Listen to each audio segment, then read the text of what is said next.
Aqui é o Fábio Magnani, do Equilíbrio Duas Rodas, e hoje nós vamos ver a quinta aula da disciplina Engenharia da Motocicleta, que é dada na Universidade Federal de Pernambuco.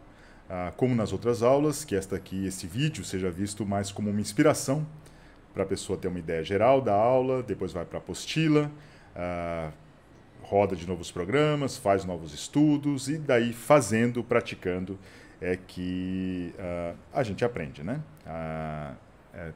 Vamos lá? A apresentação do PowerPoint, essa daqui. Bem, como sempre, existe uma apostila que acompanha a aula. Essa daqui é o motor da moto, como eu disse. E ela é organizada mais ou menos assim, né? Tem uma introdução, que é o que nós vamos falar agora. Depois nós vamos ver 3 modelos principais. Um modelo em que nós estamos mais preocupados em saber quanto que o motor aspira de ar e, consequentemente, combustível. Isso tem muito a ver com o potencial que ele tem para desenvolver potência. Depois vamos ver um modelo um pouquinho mais complicado, uma sequência dele, né? Onde nós vamos levar em conta também a combustão dentro do motor. Isso vai nos permitir, além de saber quanto que ele aspira de combustível, saber de uma forma mais precisa quanto desse combustível que ele consegue converter em energia mecânica. E depois vamos usar um pacote que é distribuído, não foi desenvolvido pela gente, o Lotus. Depois eu falo mais um pouco sobre ele. Que vai nos permitir nos detalhar mais um pouquinho ainda o modelo e mexer um pouco no comando de válvulas do motor para ver também como que essa influência se dá sobre a curva do motor. Como nosso interesse é no movimento da motocicleta, não necessariamente no motor, ou não somente no motor, no final nós vamos ver, né, aqui nesse capítulo, na seção 9, como que essas várias modificações que foram propostas no motor, quais são as influências que essas modificações têm no movimento real da moto. Vamos olhar também, dar uma olhada aqui também um pouco rapidamente como que seria a propulsão elétrica e discutir um pouquinho sobre as dificuldades de modelar a propulsão humana, né? Lembrando, o que nós já vimos na aula passada, mas para compreender onde que nós estamos no momento do curso, nas duas primeiras aulas, né, nós estávamos mais preocupados com essa parte daqui, que é, imaginando que eu conheço a potência de propulsão, eu quero saber como que vai ser o movimento da moto. Depois, na aula passada, nós estávamos preocupados em saber como que a potência saía do virabrequim do motor e chegava na roda, que era a moto por dentro da transmissão. E agora nós queremos saber como é que a potência do combustível se transforma em potência mecânica na saída do motor. Então a gente está fazendo o caminho inverso, do mais geral, nos preocupando primeiro com a moto, depois com a transmissão e agora finalmente com o motor. Nós vamos usar 2 softwares para fazer os estudos. Um é o que a gente já vinha utilizando, para os modelos mais simples, onde nós programamos diretamente o modelo matemático, que é o Scilab. Aqui nós vamos ver, né, esse modelo com eficiência conhecida, que nós estamos preocupados mais com a entrada dele. Depois nós vamos ver um modelo com eficiência calculada, que nós vamos levar em conta ou calcular a combustão. E também vamos usar o modelo que nós já vimos na aula passada, que é o modelo ou a solução computacional do movimento da moto. E vamos dar uma olhadinha também no motor elétrico aqui. E vamos usar esse outro software aqui, que é gratuito, mas ele não é aberto, as equações não são abertas, que é o Lotus Engine Simulation, em que vai nos permitir mexer, como eu disse, de forma mais detalhada no motor, no comando de válvulas. Tem uma discussão grande na apostila sobre por que nós usamos modelos mais simples e modelos mais complicados, ora um, ora outro. Porque os dois têm as suas vantagens e desvantagens, né? Os modelos mais simples, eles têm uma elegância que nos permite olhar para a cara deles, né, para a equação matemática, e saber de cara, se eu mexer aqui, vai acontecer isso, se eu mexer aqui, vai acontecer aquilo. A relação entre as variáveis aparece naturalmente.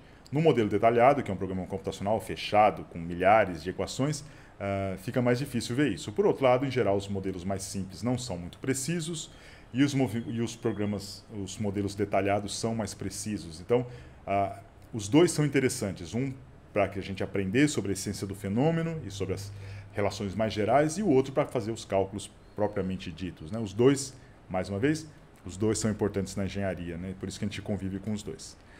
Lembrando como que é um motor, a gente pode olhar o motor como uma máquina, né, para as peças sólidas dele.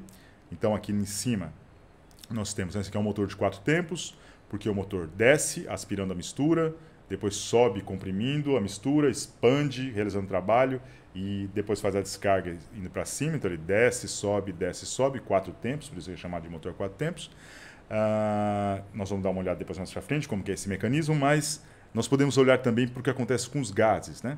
Então no começo eu tenho gases residuais da queima do ciclo passado, o pistão desce e aspira o ar que é misturado com combustível que alimenta o motor, o cilindro. Essa mistura de pré-queima é comprimida, solta uma faísca, há uma reação química lá dentro, uma combustão, aumenta a pressão e a temperatura e eu tenho os produtos então da combustão aqui que realizam trabalho sobre o pistão. É essa parte que interessa para a gente, a parte que a pressão ficou bastante alta dentro do cilindro porque houve a combustão e essa pressão joga o pistão para baixo e esse pistão, através do mecanismo de biela-manivela, vai gerar o trabalho que vai movimentar a moto. Depois, o pistão vai para cima e joga esses gases fora e começa de novo, né? Para isso, você precisa dar 2 voltas, 750 graus, e se repete várias e várias vezes, centenas de vezes por segundo, às vezes, para realizar o trabalho que é o que nós queremos, né? Aqui, só detalhando um pouco algumas das misturas que nos interessam, nós temos essa mistura ar-combustível aqui, que vai alimentar o motor. Nós temos uma mistura pré-queima, que é a mistura desses reagentes mais os gases residuais. E depois temos a mistura de pós-queima, né? Que é aqui, né? Que é a mistura já dos produtos de combustão. Então nós temos essas 3 misturas principais que nós vamos lidar mais para frente. Vamos lá, reação química na apostila. Nós estamos considerando a reação química de um hidrocarboneto genérico. É claro que um combustível real é uma mistura de vários hidrocarbonetos, aqui a gente está considerando um caso mais simples. Eu posso modificar. Essa equação aqui foi balanceada para esse hidrocarboneto CXHYZ genérico. Esse gama é uma variável auxiliar, que é x mais y sobre 4 menos z sobre 2, né? O número de átomos de carbono, de hidrogênio e de oxigênio no combustível. Então, é só para qualquer combustível, recalcula-se gama e tenho a relação estequiométrica direto, né, a fórmula aqui, a reação química.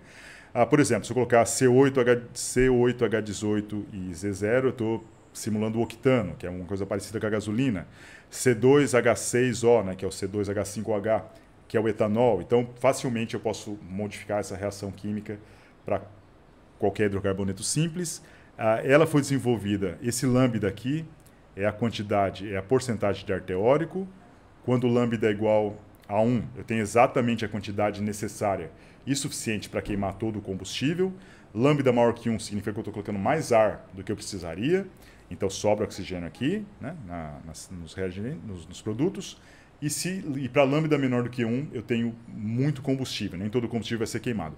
Essa reação, ou essas reações que foram desenvolvidas aqui na apostila, elas estão feitas só para lambda maior do que 1. Então, para misturas ricas, elas não funcionam. Não é difícil fazer isso, mas eu escolhi para não ficar... Porque senão toda vez eu teria que copiar a reação química. Se for maior que 1 é tal, se for menor que 1 é tal. E daí ia ficar muito, sei lá, mais pesada a apostila sem muita razão, né? Para o que a gente vai estudar aqui, isso aqui é bastante razoável. Daí eu posso calcular, então, a soma dos coeficientes estequiométricos para qualquer condição dessa, para qualquer combustível, e a fração molar, então, de cada componente dos reagentes dos produtos pode ser calculada como o coeficiente estequiométrico daquele componente, dividido pela soma ou dos reagentes ou dos produtos. E aqui, para facilidade, depois na programação e para as equações ficarem mais compactas, a gente está chamando cada substância, né, o hidrocarboneto, oxigênio, nitrogênio, com um número 1, 2, 3, 4, 5. Então, quando aparecer, por exemplo, M3 é a massa molar do nitrogênio e por aí vai. Né? Vamos lá. Pronto. Primeiro modelo que nós vamos ver é um modelo com eficiência conhecida. Então, nesse modelo, nós estamos mais preocupados em saber a capacidade que o motor tem de aspirar o ar e, consequentemente, o combustível. Nós vamos imaginar que é claro, que todo motor, depois que o combustível entra, ele tem uma certa eficiência de conversão da energia do combustível em energia mecânica. Nesse caso aqui, nós vamos imaginar que nós conhecemos essa eficiência. Mais para frente, como eu disse, nós vamos calcular a eficiência, mas por enquanto vamos nos preocupar com isso daqui. Então nós temos que a potência do combustível que vai entrar é a massa, o fluxo, né, a taxa de entrada de combustível vezes o poder calórico do combustível. Posso usar a massa molar e tenho o número de moles do combustível. Esse número de moles de combustível é a fração molar do combustível, que a gente já calculou antes pela reação química, vezes o número de moles de combustível, vezes a massa molar do combustível, lembrando que 1 é o combustível, vezes o poder calorífico. Então vamos dar uma olhada, né, para calcular essa potência do combustível, a potência que entra no motor. Eu preciso então conhecer essas várias coisas aqui. A fração molar, a gente já viu no slide anterior, é só substituir os coeficientes estequiométricos corretos e eu tenho que ela é a fração molar do combustível, nos reagentes, é sigma sobre sigma mais lambda gama, onde esse sigma aqui é a porcentagem de oxigênio no nitrogênio. Então, a gente pode mexer nessa variável também mais tarde e ver o que aconteceria com a potência do motor se eu colocasse, por exemplo, mais oxigênio, um ar mais rico em oxigênio, né? Vamos ver as outras. Eu copiei a equação aqui da potência do combustível, a fração molar nós já vimos, vamos ver essas outras coisas. Eu sempre posso usar, sempre vou fazer a hipótese aqui de gás perfeito, de mistura de gases perfeitos, então em qualquer momento eu posso usar PV igual a NRT, NR/T, né? Em qualquer momento dos meus cálculos. O volume deslocado, eu preciso saber como que ele é. A temperatura de aspiração, eu vou imaginar conhecida, parecida com a temperatura ambiente. E eu preciso saber que pressão é essa daqui, a pressão de aspiração do motor. Nós vamos definir aqui a eficiência volumétrica como a razão entre quanto de ar que realmente entra no motor em relação a quanto que entraria se o pistão descesse muito devagarzinho. Se ele descesse muito devagarzinho, a pressão dentro do cilindro seria igual à pressão atmosférica. Como ele vem muito rápido, ele, em geral, entra menos do que entraria. Pode entrar um pouquinho mais se eu tiver um turbocompressor, por exemplo.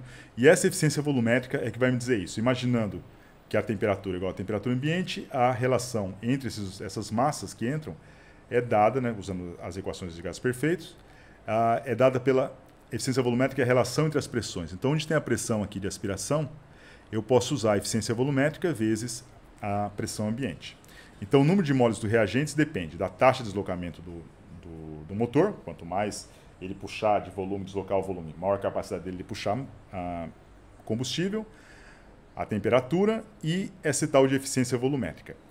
Em geral, quando a gente quer está projetando o motor para ser muito potente, nós queremos que essa eficiência volumétrica seja a maior possível. Nesse modelo aqui, essa eficiência volumétrica vai ser dada, no último modelo, o próprio modelo vai calcular. Mas uma coisa interessante é que assim, é o funcionamento do acelerador. Como é que funciona o acelerador dentro de um motor, né? Na realidade, ele é uma chapinha, uma válvula, borboleta, que quando nós acionamos o cabo do acelerador, ele fecha ou abre o duto de passagem do ar. Então, o que o acelerador faz, quando a gente fecha o acelerador, é ele dificulta a entrada de ar dentro do motor. O que, então, em outras palavras, o acelerador faz é mexer exatamente nessa eficiência volumétrica aqui. Quando ele está fechado, ele permite entrar bem pouquinho ar. A eficiência volumétrica é baixa. Quando ele está totalmente aberto, a eficiência volumétrica é a eficiência que o projetista conseguiu fazer para aquelas condições, né? Então, embora no projeto de potência máxima a eficiência volumétrica sempre deve ser a máxima possível, na operação é exatamente através da redução da eficiência volumétrica que nós controlamos a potência do motor. Né? Afinal, a energia do motor vem do combustível. O combustível tem que ser queimado com oxigênio, tem muito menos combustível do que oxigênio, do que ar, né, na mistura. O que difícil é colocar o ar dentro do motor. O combustível meio que segue através da injeção. Então nós temos aqui, finalmente, né, substituindo essas equações todas aqui, nós temos a potência do combustível, que vai ser a eficiência volumétrica vezes, né, essa taxa de deslocamento do motor. É o tamanho dele, né, a cilindrada. Se eu tenho um motor de 300 cilindradas, significa que a cada aspiração o pistão puxa ou desloca 300 centímetros cúbicos de ar. Então, quanto maior o motor, maior a capacidade dele puxar o ar. Vezes a rotação, porque o que importa para a gente é quanto de ar que está sendo puxado por segundo, né? Eu posso ter um motor, um cilindro menor que roda muitas vezes, eu posso ter um grandão que roda menos vezes, vezes as condições ambientes e condições e características dos combustíveis, né? Essa parte daqui, ela vai aparecer toda hora. Então, para não ficar carregando em todas as equações, nós criamos essa variável auxiliar, que nós chamamos, sei lá, de torque de referência, mas é só para não ficar carregando o tempo todo. Ela não tem tanto significado aqui para a gente nessa análise. Então, se eu quiser aumentar a potência do combustível, eu posso mexer no do motor, né? Eu posso mexer nas características do combustível, colocando um combustível, outro, colocando mais oxigênio, por aí vai. Posso mexer nas condições ambientes. Quanto maior a pressão e quanto menor a temperatura, maior vai ser a capacidade do motor de puxar ar e, consequentemente, combustível. Posso aumentar o tamanho do motor, por isso que um motor de 500 cilindradas tem maior potência do que um de 200 cilindradas, por exemplo. Posso aumentar a rotação do motor, posso melhorar essa tal eficiência volumétrica colocando um turbocompressor e por aí vai. Vamos lá. A potência do pistão é a eficiência mecânica vezes a potência do combustível, a eficiência do motor vezes a potência do combustível, né? Isso daqui, essa eficiência, ela tem mais a ver com o que ocorre internamente ao motor. Então, a eficiência volumétrica tem a ver com a capacidade que o motor tem de aspirar o ar e, consequentemente, o combustível. A eficiência do motor tem a ver com como é que ele consegue converter esse combustível que já entrou em energia mecânica no pistão. As duas são importantes, a eficiência volumétrica e a eficiência do motor, né? Então, lembrando, né, que uma parte da potência do pistão, que nós vimos na aula passada, é perdida pelo atrito e pelo carregamento da bateria, pela carga da bateria e pelo uso de acessórios. A potência do motor é essa potência do pistão menos essa potência dissipada interna. E a potência do pistão é, então, de novo, né, eficiência mecânica, eficiência volumétrica, rotação do motor e aquele torque de referência que leva em conta o tamanho do motor, condições ambientais e tipo de combustível. De novo, né, essas são as variáveis que influenciam a potência do motor. Esse modelo é extremamente simples, não é tão preciso quanto nós gostaríamos, mas ele, pelo menos qualitativamente, nos diz exatamente o que eu tenho que fazer ou qual o caminho a seguir para melhorar a potência de um motor. Bem, isso aqui é só dando um exemplo. Esse aqui é um mapa de eficiência volumétrica que nós vamos usar nos exemplos, tem lá na apostila direitinho. A eficiência volumétrica, então, aqui ela varia com a rotação, ela tem um máximo aqui, e ela varia com o uso do acelerador, com alfa, né? Como eu disse, o papel do acelerador é exatamente mexer na eficiência volumétrica para que a gente consiga controlar a potência do motor, senão o motor sempre está na máxima potência possível, não necessariamente a gente quer acelerar sempre ou correr demais, né? E esse aqui também nós vimos na aula passada, é a eficiência de conversão do motor, a eficiência do motor. Qual é a conversão entre a potência do combustível e a potência no pistão? Também varia com a rotação e também varia com alfa. Lá na apostila está todo bem explicado como determinar isso. E aqui, finalmente, nós temos a curva do motor que nós queremos, que é basicamente aquela potência do combustível, que foi calculada a partir da eficiência volumétrica e depois multiplicada pela eficiência do motor, menos a potência dissipada. E daí nós temos aqui várias potências para um acelerador em 100%, em 70%, em 30%. Depois nós vamos dar uma olhada por que a razão de nós escolhermos essas curvas de eficiência volumétrica daquele jeito, mas é isso que acontece na realidade, né? Em geral, a potência é menor para rotações mais baixas, atinge um máximo, né? Porque uma das formas de aumentar a potência é aumentando a rotação, porque daí a cada segundo ele puxa muito mais ar e, consequentemente, mais combustível, mas depois, no final, as perdas de atrito começam a ficar muito grandes e ela cai de novo a potência, né? Lembrando que a gente opera mais ou menos nessa faixa de potência mais alta, através das marchas, a rotação do motor vai subindo, quando chega numa rotação máxima, a gente muda de marcha, a rotação cai, e assim sucessivamente, né? Depois, terceira, cai, e por aí vai. Aqui é uma tabela mostrando os resultados que nós tivemos usando esse nosso modelo simples. E aqui nós estamos variando, né? Aqui é o caso base. No final da tabela, no final da apostila tem umas 5 ou 6 páginas cheias de tabelas com as propriedades que nós usamos para os combustíveis, propriedades termodinâmicas, dimensões do mecanismo, tal. Quando vocês forem estudar com mais calma, vocês vão ver lá. Esse caso base é usando os valores que estão nessas tabelas e os outros são as variáveis que nós multiplicamos. Então, no caso base, a potência do motor foi 17.607 watts, que dá mais ou menos 24 cavalos. Quando a gente aumentou o volume do motor, né, o volume deslocado, para 500 cilindradas agora, o caso base tem 300 cilindradas. Nós passamos de 17 mil para 31 mil watts, então aumentou bastante a potência. Quando nós enriquecemos o oxigênio de 21% para 22%, também aumentou a potência. Quando aumentamos a porcentagem de ar e, consequentemente, diminuímos a quantidade de combustível, nós diminuímos a potência. Quando nós mudamos para o álcool, né, de gasolina para álcool, nós aumentamos um pouquinho a potência. Isso é interessante, né? Também está bem explicado na apostila.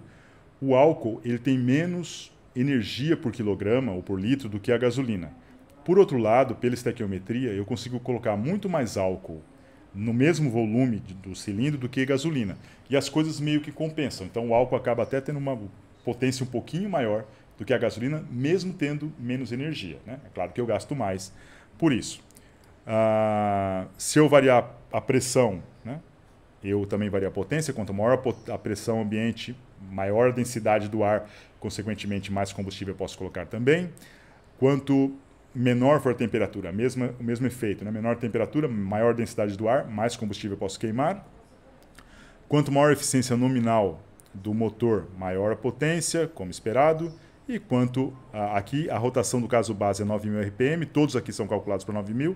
Aqui eu baixei para 4.500 RPM, é claro, a potência cai também. Isso aqui é só para mostrar como o nosso modelo, pelo menos qualitativamente, ele reproduz bem o motor real. Bem, agora nós vamos dar uma olhada nesse motor termodinâmico com eficiência calculada, que é um aprimoramento do motor passado, né? No motor passado, o mapa de eficiência volumétrica era conhecido e o mapa de eficiência de conversão de eficiência do motor também era conhecido. Nós vamos dar um passinho a mais agora e é tentar calcular essa eficiência do motor, né? Para isso, nós vamos precisar fazer alguns passos. Primeiro, nós precisamos saber como que o volume do cilindro varia conforme o pistão anda para baixo e para cima, então a relação entre o volume do cilindro e o ângulo do virabrequim. Depois, nós vamos ter que fazer uma hipótese sobre como que é o progresso da reação química durante o movimento do pistão ou do virabrequim. Com isso, nós vamos poder calcular a composição química, né, como que os reagentes se transformam em produtos conforme o virabrequim vai rodando. E, finalmente, daí nós vamos poder aplicar a primeira lei e a equação dos gases perfeitos e achar uma relação entre pressão, temperatura, energia e massa. Mas o que a gente está interessado, na verdade, é como que... A gente está fazendo tudo isso porque nós queremos saber como que a pressão varia com o tempo no cilindro, ou com o ângulo do virabrequim dentro do cilindro. Porque é essa pressão que vai realizar trabalho sobre o pistão, que vai realizar trabalho sobre a manivela, a biela, virabrequim, a transmissão, roda, e que vai fazer a moto se movimentar. Então, todo esse trabalho que a gente vai ter, vamos fazer passo a passo, mas é isso que nós queremos. Depois, nós vamos dar uma olhada aqui como nós podemos resolver computacionalmente esse problema, né, para achar a evolução da pressão. E tudo isso aqui que nós vamos fazer até agora, todos esses passos, eles vão nos permitir saber o que acontece com a pressão, né, durante um ciclo. Então, por exemplo, aqui é a pressão e aqui é enquanto o virabrequim vai de 0 a 720 graus. Só que a gente não está interessado em saber o que acontece em cada ciclo. Nós queremos saber o que acontece num conjunto grande de ciclos, porque, como eu disse, há centenas de ciclos por segundo. Quando a gente olha o motor funcionando, parece até que ele está funcionando em regime permanente, porque os ciclos são tão rápidos que dá a impressão que a potência ali é constante, embora ela não seja, né? Ela fica variando rapidamente. Para isso, nós vamos fazer a integral dessa curva de um ciclo para saber qual é a potência média que esse motor desenvolve, que são essas curvas que nós estamos interessados, que é saber qual é a potência máxima do motor para cada rotação, né? A gente não quer saber exatamente a cada milissegundo o que está acontecendo dentro do motor. Quer dizer, a gente vai precisar saber para fazer a integral, mas na prática, para funcionamento da moto, a gente não precisa saber exatamente isso. Então vamos lá, variação do volume. Nós temos então, vocês olhem depois na apostila com calma, mas nós temos aqui as dimensões principais do motor, do cilindro, do pistão. O que a gente faz? Né? Nós queremos saber qual é a evolução desse volume aqui, conforme esse ângulo θ varia. Primeiro, a gente precisa achar a relação entre esses dois, esses dois ângulos. Isso é feito dizendo que a projeção horizontal do comprimento da biela é igual a essa projeção horizontal do comprimento da manivela. Igualando os dois, nós temos uma relação, então, entre o φ e o θ. Depois, esse comprimento x é igual à projeção vertical da biela e da manivela. E daí é só subtrair o comprimento total desse x, que eu tenho a altura do cilindro, e vezes a área, consequentemente eu tenho o volume para qualquer θ. Então, com essas relações aqui, eu tenho como que o volume varia em função do ângulo Villebrequin, que é uma coisa importante. Esse aqui é o resultado, né? Então esse aqui é um motor de 300 cilindradas, e aqui o que acontece com o volume dentro do cilindro, conforme ele vai do ponto morto superior, que é quando o pistão está lá em cima, na parte superior, e o ponto morto inferior, quando o pistão está aqui embaixo, na parte inferior do motor. Então, né, o volume aumenta, aspirando a mistura, depois ele diminui, comprimindo a mistura, depois ele expande, conforme ocorre a reação química, realizando trabalho, essa é a parte que interessa, e depois o volume diminui, enquanto o pistão vai para baixo, fazendo a descarga, né? Jogando para fora a boa parte dos produtos da combustão. Bem, depois nós temos que saber como que a queima progride, né? Isso aqui é uma grande aproximação que nós vamos fazer nesse modelo, porque num motor real, a reação química depende de como que o motor está operando, depende da turbulência, da vorticidade, das temperaturas, da transferência de calor por radiação, com meios participativos e um monte de coisas e centenas de reações químicas ocorrendo simultaneamente. Aqui a gente vai fazer uma aproximação bem simples. Né? Nós vamos assumir que nós conhecemos a reação química a priori. E basicamente esse Xi, ele representa, né? Quando que Xi é zero, é o progresso da queima. Quando que Xi é zero, só tenho reagentes. Quando que Xi é igual a 1, só tenho produtos. Então, aqui é o ângulo do Villebrequin e aqui é como que ele evolui. Então, no começo, na aspiração, não tenho, só tenho reagentes. Depois tem uma queima, que só tem a transformação de reagentes em produtos. Depois só produtos no final. Essa mistura aqui, depois vocês podem dar uma olhada na apostila com mais calma, a queima, né? Nós vamos simular, nós vamos dividir em duas partes. Uma parte que varia, né, cujo intervalo de ângulo varia com a rotação do motor, dado por essa equação aqui. Então, quanto maior for a rotação, maior é essa diferença, esse intervalo de ângulo Villebrequin para que essa primeira parte da queima ocorra. Nós vamos chamar dessa fase de delay. E depois a queima principal, que nós vamos considerar que ela ocorre sempre com intervalo de volume de ângulo constante. Essa reação, essas duas retas podem ser calculadas por essas relações aqui. Bem, depois vamos ver, nós já sabemos então como que o volume varia com o ângulo Villebrequin e como que é o progresso da queima. Nós queremos saber agora quanto que tem, qual é a fração molar de cada substância dentro do pistão para cada ângulo do Villebrequin. Nós temos então duas partes dessa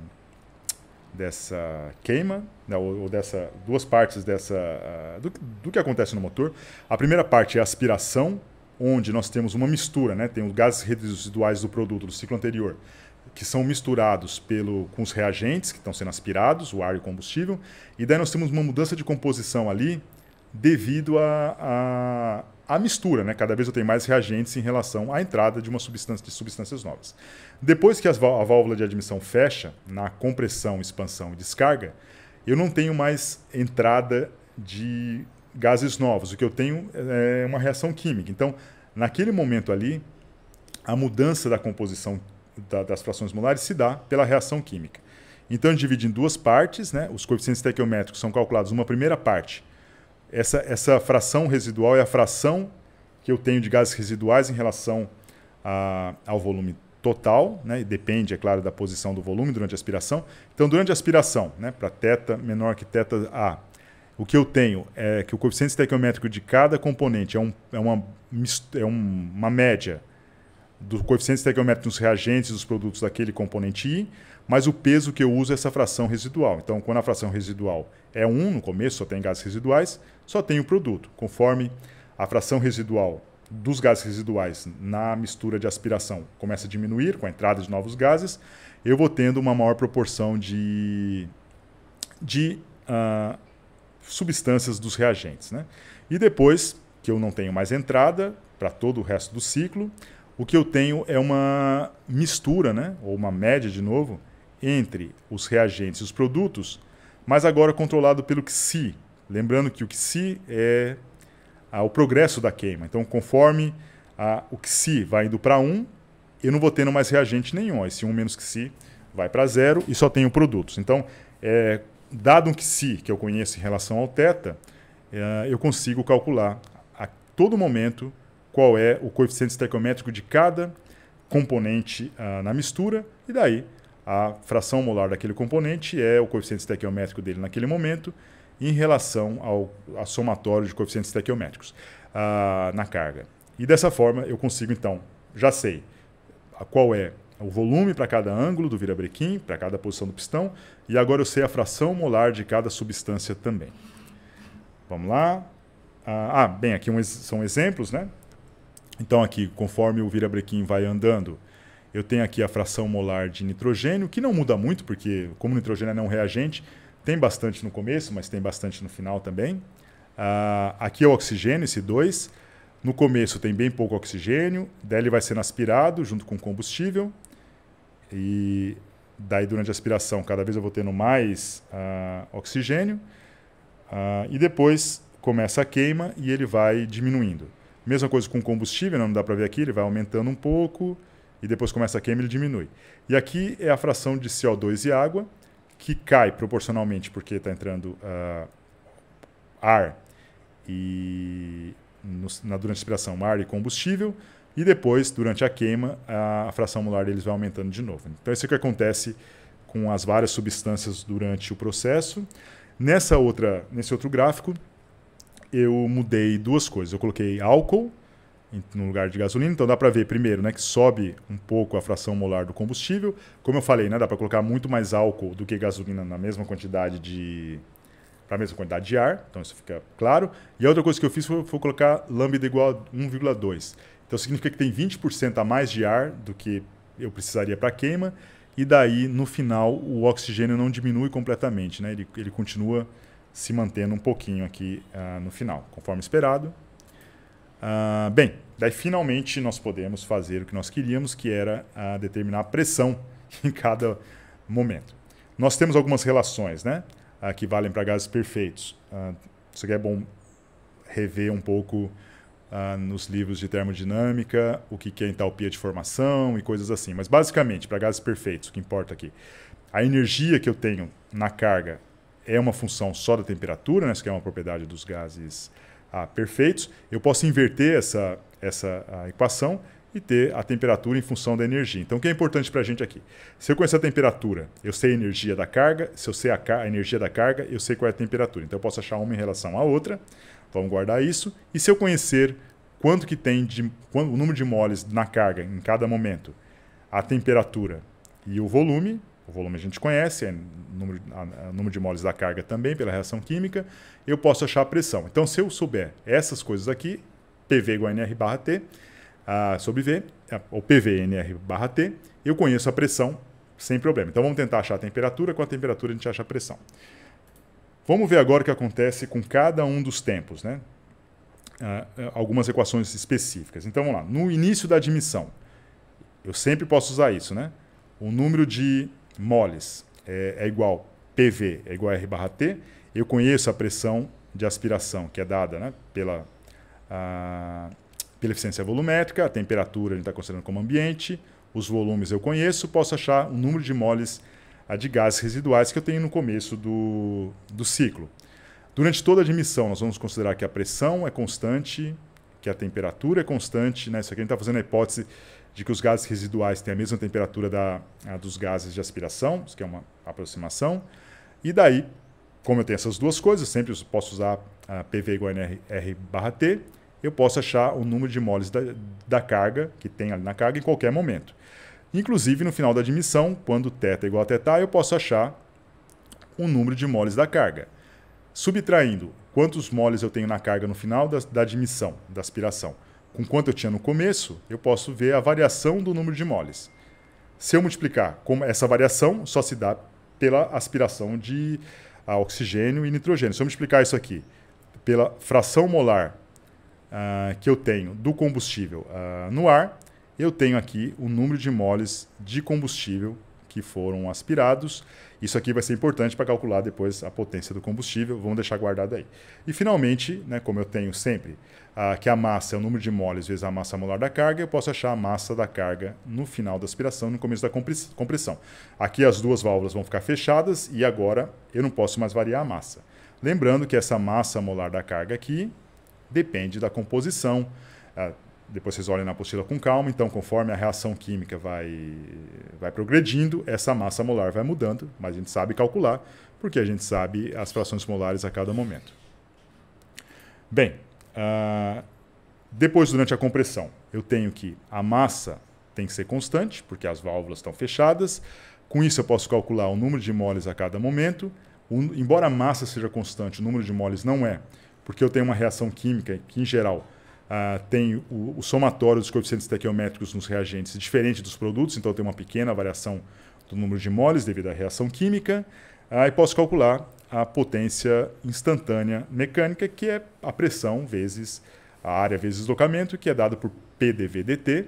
O dV eu conheço, né? A gente já sabe como que o volume varia com ângulo, e aqui nós estamos usando uma eficiência de compressão, né? Que o processo não é exatamente isentrópico e reversível.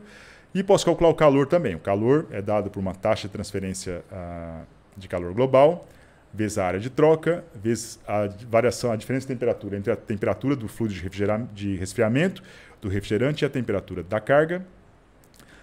E, finalmente, essa aqui é a primeira lei. Isso aqui é fundamental para a gente, né? A variação da energia dentro da carga é dada pela transferência de calor e pelo trabalho. Então, se eu quiser variar a energia dentro da carga, a única forma de fazer isso é ou transferindo calor ou realizando trabalho, que a gente já calculou aqui em cima essas duas coisas. Então, nós sabemos que variação é essa daqui, né? E como eu tenho aquela relação entre energia interna e temperatura, posso usar aquela relação com a energia interna, eu acho a temperatura e agora, finalmente, PV igual a NR/T, posso calcular a pressão, que era o que eu queria o tempo todo, né? Então, basicamente esse caminho. Nós calculamos a massa, o trabalho e o calor, aplicamos a primeira lei, achamos a nova energia, com a nova energia a nova temperatura e com a temperatura a pressão, que é o que nós queremos. Na expansão, na apostila está bem feito, aqui eu coloquei um resuminho, quase todas as equações são iguais. A única diferença é que a definição de eficiência isentrópica na compressão e na expansão são diferentes. Aqui ela aparece no numerador, lá no denominador. Então só essa equação aqui que fica diferente nos dois casos. E lembrando, né, para quem está acostumado com o ciclo Otto, o estudo do ciclo Otto lá em termodinâmica aplicada, termodinâmica 2, o que é que seja, depende do curso que vocês estão fazendo, a gente sempre imagina que essa variação de energia aqui, né, do motor, vem no ciclo Otto, no ciclo teórico, vem de uma transferência de calor externa. Mas, na realidade, a variação de temperatura principal que a gente tem dentro do motor não é porque está vindo uma energia de fora, é porque tem uma reação química. A energia já estava ali. O fato de eu ter uma reação, uma transformação de uma substância de uma forma para outra forma, isso faz, né, isso libera uma certa energia química que eu tinha, né, de ligação entre as moléculas, isso faz com que eu aumente a energia cinética delas e aumente a temperatura e a pressão. Então, tudo isso ocorre internamente, sem nenhuma necessidade de transferência de calor externa para variar a temperatura e pressão. Bem, na descarga, a descarga também é parecida com a admissão. Nós vamos considerar que a pressão é constante, igual à atmosférica, temperatura constante igual à residual, e daí eu posso calcular o número de moles da carga a qualquer momento, porque eu sei como que o volume varia com o ângulo do virabrequim. Bem, vamos ver como é que nós vamos resolver essa equação. Nós vamos usar o método de Euler, que nós já vimos no apêndice da apostila de solução computacional. Mas basicamente nós vamos fazer nós queremos resolver a equação diferencial da primeira lei, que é desse tipo, né? dy dx é uma função de x e y. Nós vamos dy dx é o limite de ΔX tendendo a zero, de y em x mais ΔX, menos y em x, dividido por ΔX. O que a gente faz no método de Euler é assumir que esse limite não é tomado até zero, mas sim nós usamos um valor finito, né? Um valor maior que zero. E daí nós podemos aproximar aquela equação diferencial por um conjunto de equações algébricas desse tipo, né? Onde eu vou calculando com y de zero, eu pego a função, multiplico por um Δx pequenininho, calculo y em 1, depois com y em 1 calculo 2, e 2, e 3, e 3, e 4. Então o que a gente faz é transformar uma equação diferencial num monte de equações algébricas e que o computador vai resolver para a gente. Resumindo aqui, o método computacional que nós vamos fazer durante a compressão e expansão é a massa de carga no tempo t igual a massa de carga no tempo anterior. Posso calcular, lembrando, né, que eu conheço as frações molares e o volume em todos os momentos, daí então eu posso calcular a massa molar. Calculo, então, a partir da massa e da massa molar, eu calculo o número de moles no tempo t. Calculo o trabalho, que é a pressão vezes a variação do volume, e aqui a gente faz aquela aproximação de Euler, que é dizer, né, essa pressão, enquanto o volume vai de T-1 até T, a pressão varia um pouquinho. A gente vai assumir que ela é constante, porque eu só conheço a pressão do tempo anterior, não conheço a pressão desse tempo. Calculamos uma potência instantânea no tempo T. Lembrando, né, quando o ΔT vai tendendo a zero, essa equação vai ficando cada vez mais correta e mais precisa. No caso da expansão, a gente usa, como já foi dito, a eficiência de compressão ou de expansão no numerador. Essa aqui é a única diferença entre os dois. O calor é trocado também em relação à temperatura, calculado em relação à temperatura do tempo anterior, porque eu não conheço desse. Com isso, finalmente resolvo a equação diferencial pelo método de Euler, que diz, né, que a energia no tempo T é igual à energia no tempo anterior, mais o calor vezes ΔT, vezes a potência instantânea vezes ΔT. Aqui que nós fizemos a aproximação, porque nós consideramos que a potência seria calculada pela pressão só do tempo anterior e a temperatura só do tempo anterior também, o que não é estritamente verdade, mas quando o ΔT tende a zero, isso aqui vira verdade. Uso aquela relação, então, entre energia interna e temperatura, posso calcular a nova temperatura e, finalmente, a nova pressão, que é o que eu queria o tempo todo, né? Pronto, esse é o método que nós vamos usar para resolver e que está implementado nas listagens. Finalmente, como eu disse para vocês, o que nós estamos interessados não é exatamente no que acontece... quer dizer, nós precisamos calcular isso, né? Mas nós não estamos interessados no que acontece em alguns milissegundos dentro do motor, e sim o que acontece dentro de alguns segundos, né? Que é a potência média, né, em vários ciclos para cada rotação, que é o que a gente sente no motor da moto, né? Como eu disse, dá a impressão que o motor está funcionando em regime permanente o tempo todo, quando na realidade há centenas de ciclos rapidinhos a cada segundo. Para achar essa potência média, a gente faz a integral num ciclo, né? Podemos calcular também, por isso que a gente calculou o número de moles de combustível. Podemos calcular a taxa de entrada de energia com combustível e, finalmente, a eficiência do motor, que, como eu falei, né, no primeiro modelo nós usávamos um mapa e nesse modelo nós estamos calculando isso daqui. Vamos lá. Bem, alguns resultados do caso base. No gráfico de cima, a evolução da massa durante o movimento do virabrequim. Esses gráficos, por enquanto, agora são todos em função do movimento do virabrequim, enquanto o virabrequim dá 2 voltas, né? E o pistão faz os seus quatro tempos. No começo aqui nós vemos a massa aumentando no cilindro por causa da aspiração. Depois ela fica constante enquanto as válvulas estão fechadas. Durante a descarga, rapidamente, né, quando a válvula de descarga é aberta, a pressão cai rapidamente e com isso a massa, né, ela sai. Isso aqui é um fenômeno interessante que pode ser utilizado, né, a ressonância dele pode ser utilizada na descarga para aumentar a potência do motor, por isso que o projeto do escape é tão importante. Aqui nós não vamos considerar, né, vamos considerar só que a pressão cai e, consequentemente, a massa sai rapidamente. E depois, conforme o pistão sobe, a massa, boa parte da massa, é jogada para fora, né? Aqui nós temos o número de moles no pistão, né? No cilindro. Ele é muito parecido com a massa, só que nós temos uma diferença aqui, que como tem a reação química, né? Nós temos uma pequena variação do número de moles, enquanto a massa permanece constante. Essas duas curvas são as curvas de pressão e de temperatura no cilindro, tendo cilindro. Então, pressão e temperatura constantes durante a aspiração. Começa a compressão, elas sobem um pouco, né? Daí depois... Espera que abriu aqui uma janelinha aqui. Depois, quando começa a reação química, daí sim a pressão aumenta muito e a temperatura aumenta muito também. Depois tem a expansão e nós podemos ver aqui a abertura, né, da válvula de descarga e uma queda de pressão instantânea aqui, que nós vimos já no gráfico da massa. Nesse gráfico aqui, o que eu fiz foi, o gráfico de cima é o gráfico de pressão que nós vimos anteriormente, e aqui no de baixo é um gráfico que eu fiz mantive que psi é igual a zero. Então aqui não tem reação química. É como seria a pressão dentro do cilindro se não tivesse reação química nenhuma. Nesse caso, né, conforme o pistão sobe e desce, o gás ali dentro sem reação química nenhuma funcionaria como mola. Eu comprimo, aumento a pressão, depois eu expando, diminuo a pressão, que é o que a gente está vendo aqui embaixo. Então, mais ou menos, o trabalho necessário para comprimir é mais ou menos, é claro que depende das eficiências e tal, das temperaturas, mas é mais ou menos o trabalho depois que é entregue, né, por essa pressão para o pistão. Para que esse motor tenha um trabalho líquido, eu preciso que durante a expansão a pressão seja maior do que durante a compressão, e é para isso que serve a combustão, né? A combustão faz a pressão aumentar muito e eu tenho aqui uma pressão mais alta, média mais alta do que durante a compressão. É isso que vai fazer a moto ter o motor ter um trabalho líquido e fazer a moto andar. É claro que eu gostaria de não ter esse aumento aqui durante a compressão, porque eu estou aumentando o trabalho de compressão, mas como nós vamos ver, isso não é muito fácil de se resolver, né?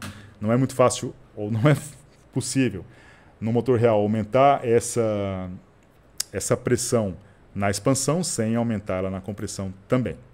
Aqui o gráfico parecido, mas o que acontece com a temperatura... Não, desculpa, aqui não. Aqui é outra coisa. Nesse gráfico aqui, eu tenho a evolução da pressão também. Essa curva 1 é a que eu estava vendo, que a gente estava vendo até agora. E nessa outra daqui, o que eu fiz foi o que né, o progresso da queima, ocorrer instantaneamente, como acontece no ciclo Otto que a gente vê lá em termodinâmica. Esse é o caso perfeito, né? Eu não aumento a pressão durante a compressão, então não aumenta o trabalho de compressão, mas a pressão aumenta instantaneamente aqui durante a expansão, e com isso eu consigo um trabalho muito maior na expansão. Esse seria o ideal, né? Seria uma queima instantânea, só que, como eu disse, a gente não consegue isso na prática. Isso aqui é o que aconteceria com a temperatura no caso do ciclo Otto, né? Também no ciclo Otto, a queima instantânea, a temperatura aumenta rapidamente aqui quando o pistão está lá no ponto morto superior. Bem, aqui eu estou começando a brincar um pouco agora com a reação química. Essa curva 1 aqui é a curva original. A queima principal acontece aqui menos 40 graus antes do ponto morto superior. E agora eu vou começar a brincar com essa queima, para ver o que acontece com ela. Na curva 2, que é essa mais alta, ao invés da queima, nessa primeira aqui, a queima principal demora 100 graus, ela ocorre então daqui até aqui. Na outra, ela ocorre em 80 graus, então ela ocorre mais rápido, o que é interessante porque a pressão aumenta mais e daí eu consigo realizar mais trabalho. Nesses outros dois aqui de baixo, a queima principal ocorre no ponto morto superior, que é aquela tentativa, né, de falar assim, vamos tentar não aumentar muito a pressão aqui na compressão para ver se vale a pena, mas o problema é que a reação química demora um pouco, e daí quando a pressão começa a aumentar devido à reação química, o pistão já está lá embaixo e não consegue realizar muito trabalho também. Então não é... A gente, né, no processo de otimização do motor, a gente tem que escolher corretamente. A gente tem que fazer duas coisas, né? Primeiro, a gente tenta fazer com que o intervalo, o ângulo, né? Intervalo de ângulo da reação química seja o menor possível, que a reação química seja a melhor possível. Isso depende do projeto, do motor, da vorticidade, do combustível e tal, né? Da posição das velas e tal. E também eu tenho que otimizar o ponto onde essa faísca é lançada, para controlar o melhor momento, né? Do início da queima. Se a queima começar muito antes, eu aumento muito a pressão na compressão e não aumento muito na expansão, vou gastar mais trabalho. Se a queima for começar muito depois, eu não aumento a pressão na compressão, mas não aumento tanto na expansão. Então tem um ponto ótimo para cada rotação, para cada condição do motor na realidade. E a ignição, né, o sistema de controle de ignição tem que levar isso em conta.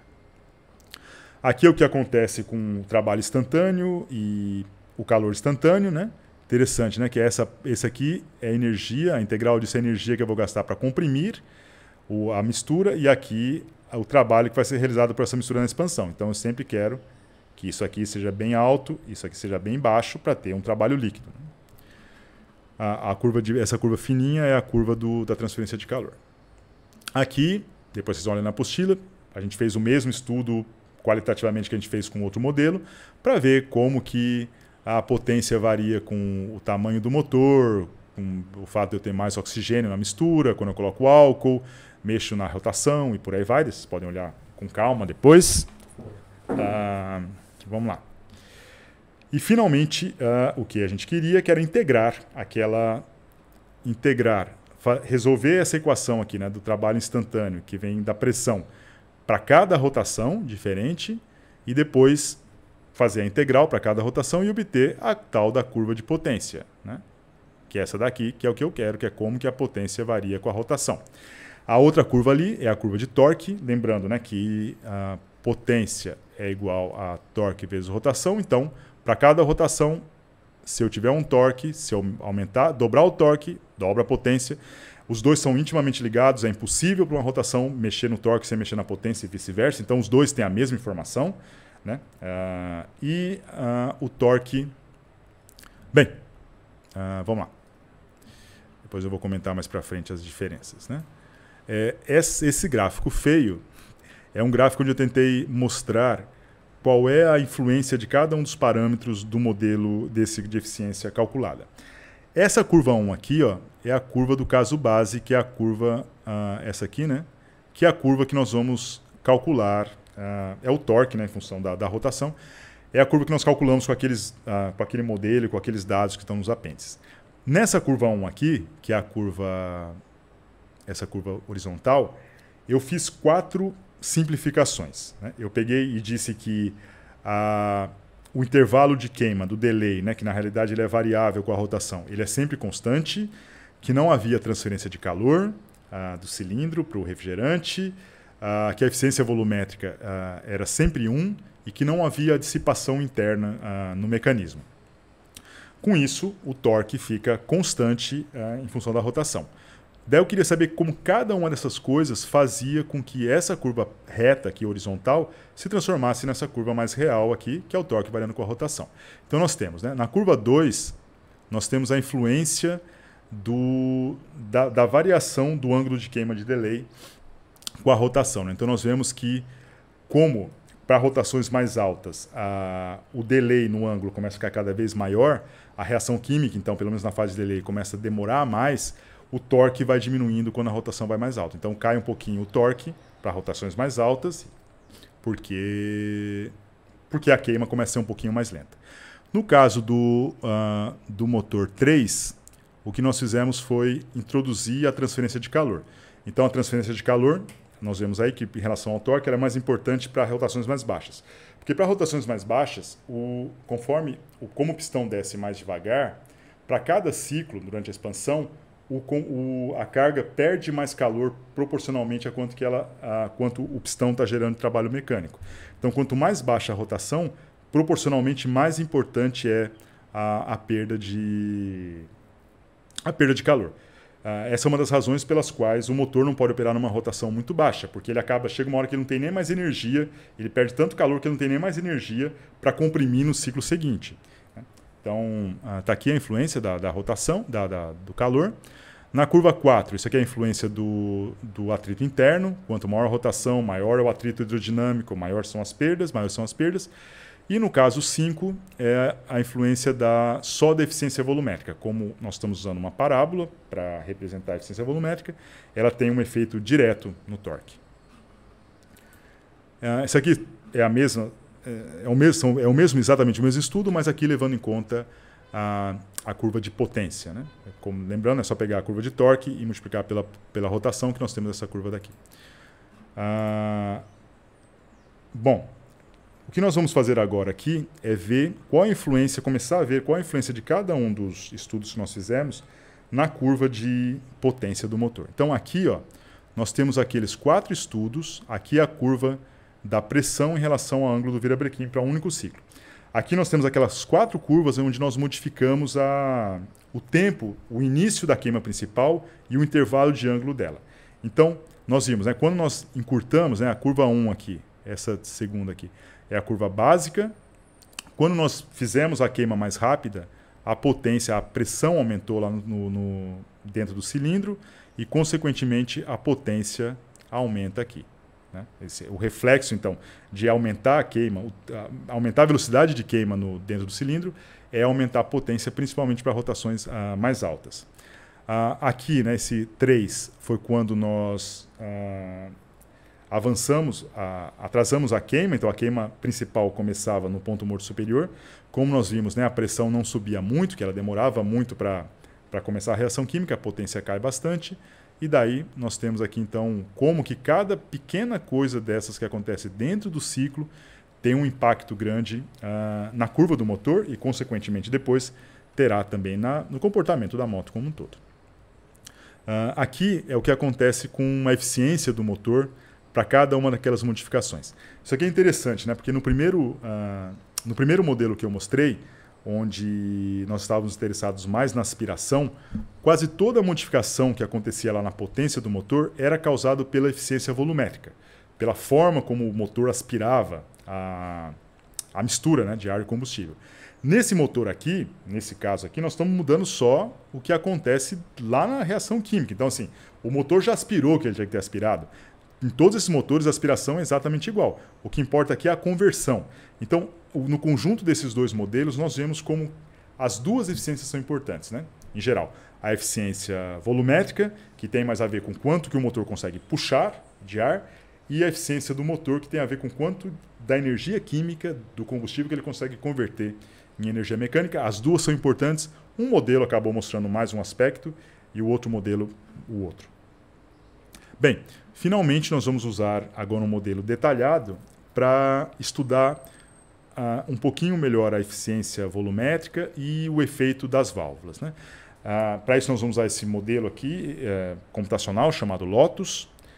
É um pacote fechado, então a gente não tem acesso às equações, mas ele é livre, né? Então a gente pode baixar e rodar, por isso que ele é utilizado, nós vamos utilizar aqui. E ele vem com um tutorial bastante detalhado que permite fazer isso daqui. Esse exemplo que eu vou mostrar aqui para vocês é o exemplo do tutorial. Por isso até que eu estou simulando um motor de 500 cilindradas e não o de 300 como eu fiz antes, porque eu não quis mudar o tutorial. E nós vamos modificar uma única coisinha para um outro exemplo para ver qual a influência da válvula, né? O motor, o software, esse Lotus, funciona mais ou menos assim. Primeiro você monta o equipamento, então aqui tem, né, o cilindro, a válvula de admissão e de descarga, as portas de entrada e de saída. Aqui tem o duto de admissão nesse tutorial, eu podia colocar a descarga também, o escape. E aqui tem o combustível, eu posso colocar gasolina, álcool, posso mudar a taxa de compressão, um monte de coisas, né? Cada componente desse daí tem uma lista de parâmetros, eu posso mudar a correlação empírica para calcular o coeficiente de transferência de calor, é muito, extremamente detalhado. A gente não vai entrar em todos esses detalhes aqui. Nós estamos usando como ferramenta para aprender alguma coisa, não necessariamente para simular um motor exatamente nessa aula. E ele é basicamente assim, nós montamos o equipamento, que é o que está sendo feito aqui. Depois nós montamos o experimento, né? Porque na realidade o que ele simula um motor no dinamômetro. Então ele vai lá e diz como que o teste no dinamômetro deve ser feito, quais são as condições ambientais de teste, quais são as rotações, qual é o ciclo e por aí vai. Então a gente pode testar isso daí. E depois nós podemos fazer dois tipos de estudo. Nós podemos fazer a análise da curva do motor, que é essa última que nós fizemos, e podemos olhar também o que acontece dentro do ciclo. No tutorial, primeiro ele mostra a curva geral e depois ele mostra como analisar o ciclo. Eu vou inverter um pouco isso para ficar na mesma ordem que a gente fez até agora, né? Olhar primeiro para dentro do ciclo e depois para a curva do motor para várias rotações. Bem, o que nós vamos mexer entre esse monte de coisas que tem no no Lotus é o tempo de válvula, que é basicamente o seguinte, uma diferença é que nos nossos modelos termodinâmicos, o ângulo zero do Vebrequim, a nossa referência é o começo da aspiração. E no dele aqui, a referência dele é o começo da expansão. Então, o zero é um pouquinho diferente. Então, como que era a nossa... Aqui ele mostra quando que as válvulas estão abertas e fechadas. O círculo interno é a válvula de admissão e o círculo externo é a válvula de descarga. No nosso modelo, o que acontecia? A válvula de admissão, ela abria. Opa! Eita, peraí que eu mexi aqui sem querer. A válvula de admissão, ela abria, né? Exatamente no ponto morto superior e abria de uma hora para outra, puff, daí havia aspiração e depois ela fechava no ponto morto inferior. E a válvula de descarga, ela abria no ponto morto inferior, quando o pistão estava lá embaixo, e fechava lá em cima. Bem, tem vários fenômenos interessantes aqui que esse ciclo, ou esse modelo permite a gente fazer. Primeiro, que isso aqui é chamado de overlap, né? Coisas que parecem não fazer muito sentido, mas fazem. Primeiro, o overlap, que é um momento em que as duas válvulas estão abertas. Parece ser meio besteira fazer isso, manter a válvula de admissão e descarga aberta, mas quando o escape está aberto, quando você abre a válvula de descarga e aqueles gases saem rapidamente, eles criam uma ressonância, né? Ondas de pressão que ficam indo e voltando para o escape. E se eu sincronizar isso bem com a rotação, isso faz com que a pressão no escape, na saída da válvula de descarga, fique mais baixa em alguns momentos. Se eu conseguir acoplar isso bem com a onda de pressão da admissão, eu consigo fazer com que a descarga, o escape, puxe mais ar para dentro do cilindro. Então, é como se a descarga ajudasse a gente a puxar o ar, né? Por isso que o escape é tão importante, né? Se o escape for bem projetado, ele aumenta a potência do motor e a mesma coisa acontece com o duto de admissão. Esse tipo de estudo dá para ser feito aqui no Lotus, mas de novo a gente não vai ver isso na aula de hoje. Bem, mas vamos ver aqui, nós vamos estudar... e esse gráfico aqui de baixo mostra, esses eventos aqui no de cima, mostram quando a válvula começa a abrir e começa a fechar. E aqui embaixo mostra o movimento da válvula mesmo, né? Então, os eventos que estão no diagrama de cima são só o começo e o final. Mas ela não abre repentinamente como o nosso modelo, ela vai abrindo. Isso aqui depende do mecanismo, depende do CAM que é utilizado para comandar a válvula. Aqui nós temos a válvula de descarga e aqui a válvula de admissão, que respeitam esses ângulos daqui. Uma coisa que parece totalmente errada é a gente manter a válvula de admissão aberta depois que o pistão começa a subir. Porque vamos imaginar o que acontece. O pistão está lá embaixo, lá em cima no começo da aspiração. Ele desce e aspira o ar e o combustível. Daí, se eu mantiver no nosso ciclo, a gente fechava a válvula de admissão e o pistão começava a subir, comprimindo a mistura. Se eu deixar, na hora que o pistão começa a subir, se eu deixar a válvula de admissão aberta, o que vai acontecer? O pistão sobe, ele vai jogar para fora, vai devolver o combustível que tinha entrado. Então vai diminuir a energia que eu tenho à disposição na queima. Dá a impressão que acontece isso, mas no motor as coisas acontecem muito rapidamente. Então, quando o pistão desce, ele aspira, ele cria uma zona de pressão, um vácuo aqui dentro do cilindro, grande o suficiente para acelerar bastante o ar que está entrando no duto de admissão. Quando ele chega aqui embaixo, o pistão, o duto de admissão está todo acelerado. Então, mesmo que o pistão suba, esses gases que estão acelerados no duto de admissão continuam entrando durante um tempo ainda. Então, se eu conseguir fazer o projeto direito, eu consigo até manter o pistão subindo e os gases entrando ainda, o que não é muito intuitivo, mas é o que acontece na realidade. E essa é a ideia desse cara que projetou esse motor aqui, desse tutorial, que ele está fechando a válvula de admissão 60 graus depois que o pistão já está subindo. Vamos ver se foi uma boa ideia ou não. Aqui vocês podem ver que nós temos aqui embaixo uma curva cinza, né? Essa curva aqui é um novo projeto de válvula de admissão, onde nós fechamos ela um pouquinho antes. Essa é a modificação que eu vou fazer em relação ao tutorial. Então vamos ver aqui, é essa válvula aqui. Antes ela fechava, né, aqui em 60 graus, que era essa daqui. Agora ela vai fechar em 20 graus. Vai fechar aqui.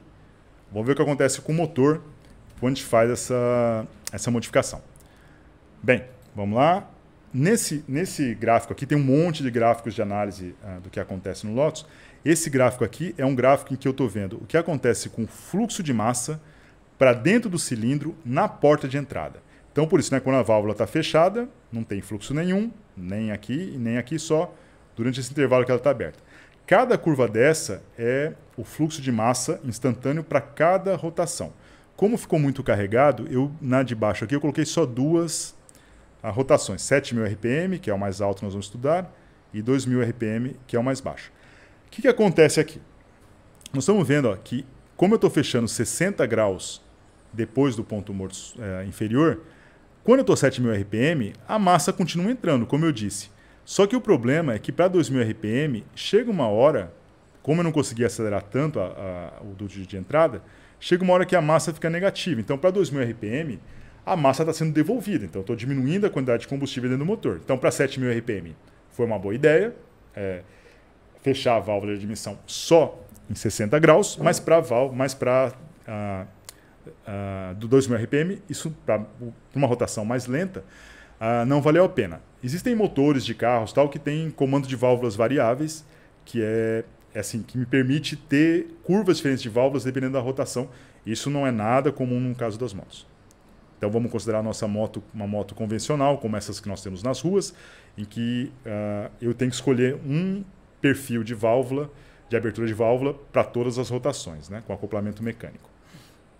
Nesse caso aqui, ó, esse aqui é o caso anterior que eu copiei, fechando a 60 graus, com aquele problema de retorno de massa de combustível para rotações mais baixas, e agora eu fechei aquela outra válvula que eu fecho a 20 graus, e daí não tem mais o problema do retorno.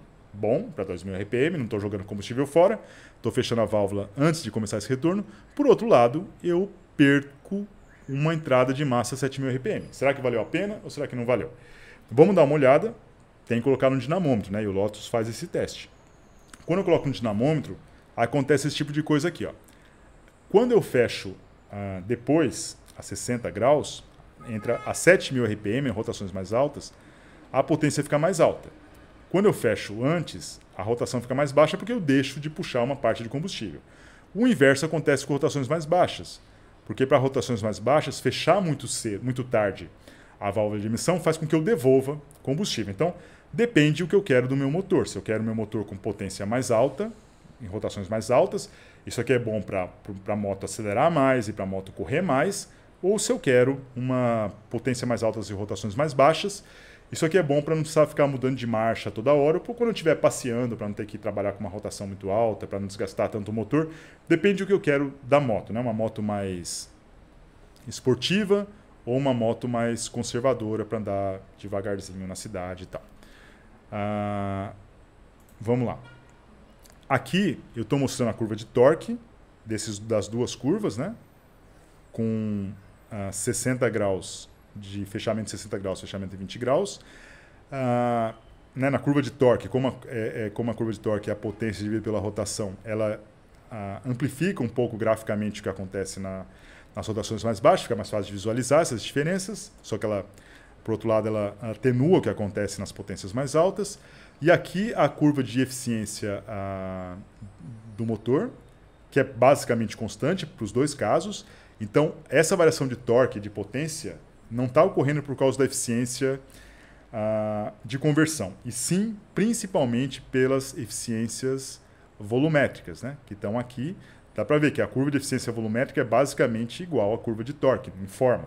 Então, nesse caso dessa simulação, é a eficiência volumétrica, né, devido ao abertura e fechamento das válvulas de admissão, que faz com que o torque seja maior ou menor, a potência seja maior ou menor. De novo, né?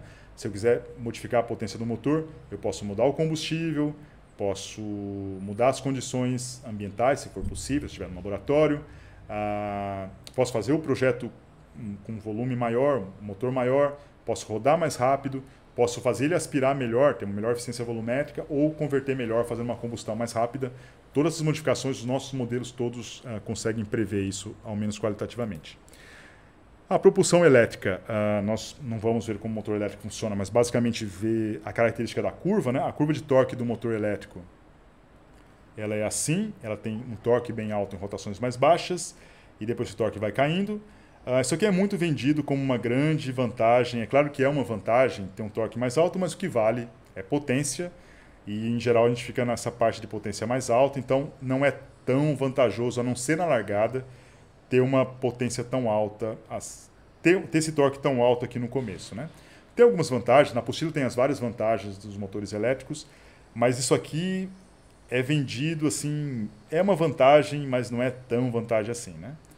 Porque, como eu disse, não é uma faixa que é de um motor que a gente usa tanto o tempo todo, né? A grande vantagem do motor elétrico não é essa, a grande vantagem do motor elétrico é a eficiência dele, enquanto um motor de combustão interna tem alguma eficiência em torno de 25%, o motor elétrico, levando em conta a carga, descarga, bateria e tal, tem 70% e 75%. A eficiência do motor elétrico é muito maior. Essa é a grande vantagem do motor elétrico, né? Não é bem esse grande torque. De novo, é uma vantagemzinha, mas não é tanto assim. E uma discussão sobre a propulsão humana, né? Do ponto de vista termodinâmico, o ser humano é um motor, como é um motor de combustão interna, como é um motor elétrico, então é a mesma coisa. Mas, então, se eu tiver a curva do ser humano, eu posso usar todas essas equações para simular uma bicicleta. Só estou alertando aqui para duas questões da propulsão humana, né? Essas duas curvas são para pessoas diferentes. Primeiro, existe uma grande variação entre uma pessoa e outra, a potência de uma pessoa e outra. Existe também uma grande variação se a pessoa está treinada ou não. E, principalmente, essa curva daqui é a potência máxima de um ciclista em relação a quanto tempo que ele vai usar essa potência máxima. A gente sabe que uma coisa é uma subida de 30 metros de bicicleta, você consegue uma potência alta. Outra coisa é ficar o dia inteiro subindo uma serra. A gente não consegue manter aquela potência alta o tempo todo. Então, o motor de propulsão humana, né, o corpo humano, tem algumas particularidades em relação aos outros motores. Bem, daí finalmente o que a gente quer fazer, essa aqui não é uma disciplina de motores, é uma disciplina de motos.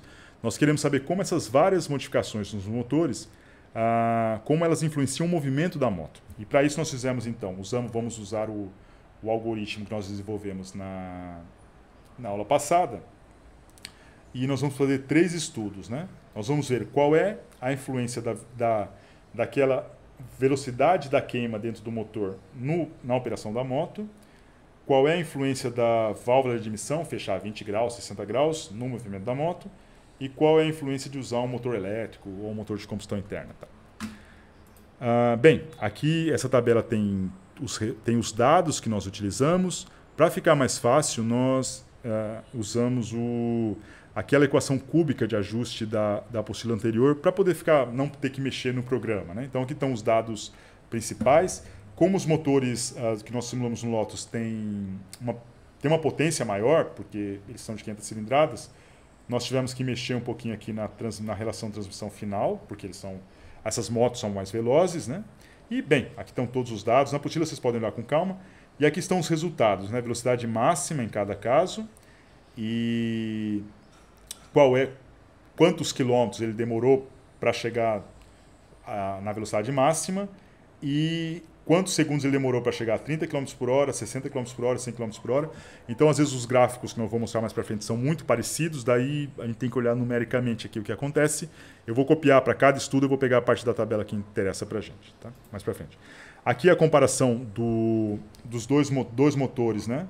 Um motor com queima principal que leva 100 graus do virabrequim e o outro que tem 80 graus, uma queima mais rápida. Nós vimos que a eficiência desse segundo é maior e daí ele tem uma potência mais alta, né? Então esse motor com queima mais rápida tem uma eficiência maior e logo, como a aspiração é igual, logo ele tem uma potência mecânica mais alta e o outro mais baixa, né? Claramente o motor de cima tem todas as vantagens do mundo e essa moto com o motor de cima sempre acelera mais e tem além disso tem a velocidade mais alta também. Ela chega a 133 km por hora, enquanto a outra 128, e ela sempre demora menos tempo para chegar em cada velocidade, né? Bem, isso é direto. Um exemplo, bem, aproveitei essa simulação para mostrar uma coisa importante, que é o seguinte, é como que essas marchas são usadas nessas motos. Isso aqui foi feito para a moto do caso base, mas isso acontece para todas as motos. O que acontece? Na primeira marcha, eu tenho que partir, aqui a rotação, eu tenho que partir de uma rotação baixa até chegar à rotação máxima e mudar para a segunda, terceira, quarta. Só que eu sempre fico nas rotações mais altas. Então, se eu olhar aqui para a curva de potência, né, em relação à rotação, Na primeira marcha, tudo bem, na largada eu tive que passar por essa parte mais baixa aqui da potência. Mas em geral eu fico aqui em cima, né? E a gente sabe disso. Toda vez que eu quero acelerar, se eu quero ultrapassar um caminhão, alguma coisa, eu mudo de marcha para a rotação ficar lá em cima, que é a parte que tem potência mais alta. Então, do ponto de vista de performance, de velocidade máxima e de aceleração, para os dois, o que importa muito é o que acontece aqui. Essa parte do motor importa mais na largada em primeira marcha. E lembrando também que a largada não depende só do motor, depende da moto ter aderência, então tem que ter bom atrito do pneu com o piso, e depende dela não empinar também. Então tem outras questões que não adianta também aumentar muito a potência do motor, que a moto não vai acelerar tanto assim. É claro que essa parte aqui é importante, como eu disse, quando a gente está trabalhando no dia a dia, quando a gente não está preocupado com performance, ou a gente está preocupado com consumo, porque daí a gente opera mais nessa parte daqui, né? Que é mais... tem menos ruído, menos vibração, em geral quase sempre melhor eficiência, e por aí vai, né? Mas para performance o que importa é essa parte daqui. E esses nossos estudos aqui são de performance, né? Agora aqui, a diferença entre os dois motores do Lotus, um que fecha a válvula de admissão em 60 graus depois do ponto morto inferior, que tinha potência de pico mais alta, só que nas rotações mais baixas ele tinha potência mais baixa, né? E vamos ver o que acontece com a velocidade. Então, claro, ele tem a potência mais alta. Certamente ele vai ter maior velocidade máxima, de 142 km por hora, o outro vai ter 139 km por hora. Então, isso nitidamente. Vamos ver o que acontece com a aceleração aqui. Como as duas curvas estão muito próximas, aqui eu fiz um detalhe, né? Essa curva vai até 40 segundos, aqui vai até 7 segundos. Então, vamos ver o que acontece. Na primeira marcha, aqui bem no comecinho, esse motor que tem maior potência com rotações mais baixas, ele acelera um pouquinho mais rápido. Tá vendo aqui? Ó? Ele demora 1,5 segundos para chegar em 30 km por hora, enquanto o outro demora 1,6. Mas logo a 60 km por hora, o outro já está em segunda, terceira, quarta, sempre naquela rotação, uma parte mais com potência mais alta, e daí ele sempre chega primeiro, né? Então, como esperado. E aqui, qualitativamente vai ser a mesma coisa, mas nesse caso, isso aqui é a comparação do motor elétrico com o motor convencional, né? O motor elétrico, como eu disse, nitidamente ele tem uma potência mais alta em rotações mais baixas. Nesse exemplo que eu usei aqui, o motor elétrico tem uma potência mais baixa, total, mas claro, depende do motor. Uma característica legal do motor elétrico é que durante alguns segundos eu posso trabalhar com uma potência mais alta que a nominal. Eu não consigo fazer isso muito tempo, porque ele começa a sobreaquecer e pode quebrar. Mas durante alguns momentos, durante a aceleração, eu consigo uma potência mais alta. Então, as acelerações, né, das motos elétricas são interessantes por causa disso. Então dá para ver aqui claramente, né, que o motor convencional, nesse exemplo, por ter potência de pico mais alta, ele tem uma velocidade maior, só que a largada desse motor elétrico é muito importante, porque ela tem uma potência bem mais alta. Então até 100 km por hora, né, devido à largada em primeira, a moto elétrica, embora a outra vá chegando, a moto elétrica consegue manter uma certa vantagem nessa corrida, né? Depois ela perde porque não tem uma potência tão alta, mas a largada é importante, né? Bem, basicamente a aula era essa. Nós vimos então 3 modelos, um modelo com eficiência conhecida, em que nós estávamos mais interessados em saber como que as características do motor influenciavam a capacidade dele de aspirar o combustível. No segundo, nós fomos um pouquinho além, modelando também a combustão interna. Isso nos permitiu calcular a eficiência do motor e permitiu também ver como que a combustão influencia na performance do motor. E no terceiro modelo, daí nós precisamos usar um software, o Lotus, que não fomos nós que desenvolvemos, onde nós pudemos ver até a influência das válvulas, do tempo de abertura e fechamento das válvulas, nesse caso. Fizemos, né, no caso dos motores, vimos como que os parâmetros do motor influenciam a aspiração, depois como que a combustão influencia a curva do motor, e como que a válvula, o tempo da válvula influencia a curva do motor também, e finalmente o estudo que interessava mais para a gente, esse final, era como cada uma dessas modificações permitiram ou cada uma dessas modificações, qual foi a influência que elas tiveram no movimento real da moto, que é isso que importa para a gente, né? Bem, aqui acaba a apresentação e só para me despedir, então essa aula, né, faz parte da disciplina de engenharia da motocicleta. Só lembrando rapidamente, né, a primeira aula nós vimos as motos do ponto de vista cultural e social. Depois, na segunda apostila, vimos a moto por fora, como que as forças agiam sobre ela, aerodinâmica, resistência à rolagem gravitacional. Depois, na outra, vimos como resolver a equação diferencial, foi uma aula bem computacional.